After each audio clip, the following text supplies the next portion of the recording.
I wonder first your take on where we stand as a country, both with the economy reeling from this pandemic and especially in light of the Boston Fed's Eric Rosengren's comments just now. What do we have to do to get on better footing? This virus has turned out to be a lot worse than what might have been expected in early March. It's the worst case scenario. The problem with this virus is that the retransmission rate is very high. It's also a very treacherous virus. Many asymptomatic carriers might be passing it on to people around them. It's a very difficult virus, and the retransmission factor, it can go past 1, 2, 3, and when it goes to 2, 3, it goes exponential in that geography. That's why there's so much distress around the world. It's not just our country, it's around the world. A lot of distress and anxiety has come upon our planet, and we need to fight this.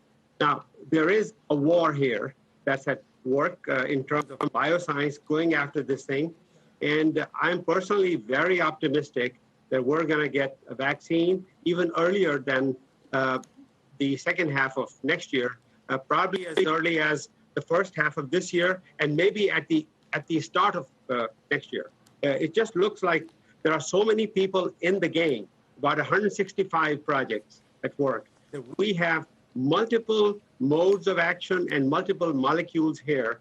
In fact, there is so much going on that many people are not going to make money doing this. But I'm glad that the race is on, and we're doing great. Well, Fred, how important is process in rolling out these vaccines as well? Because we see Russia coming out with this vaccine that many people are saying, boy, they certainly, even if the vaccine has some merit, they certainly haven't gone through the process of showing the data and assuring people that that's the case. Could the U.S. follow a similar playbook? I can guess what you'll say there. How important is it to actually show the data before you ask people to take this? So this vaccine from the Institute in Russia is an adenovirus-based vaccine. Adenovirus is often seen in common colds. It's likely not to create a safety problem, but you do make a genetic modification there, and you may get some kind of a reaction that's not known at this time.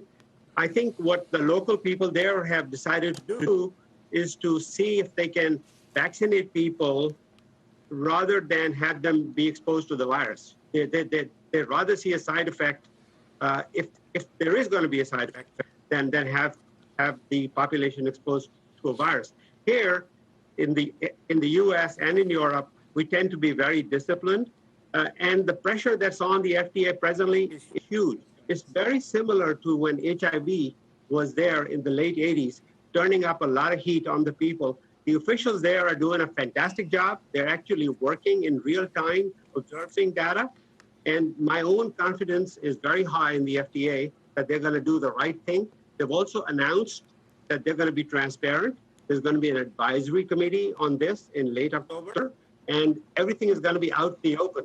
But in the meantime, the good news is that FDA is looking at data in real time that is blinded to the sponsor of the trials. And if they see something good, they're going to move very fast. So great partnership here.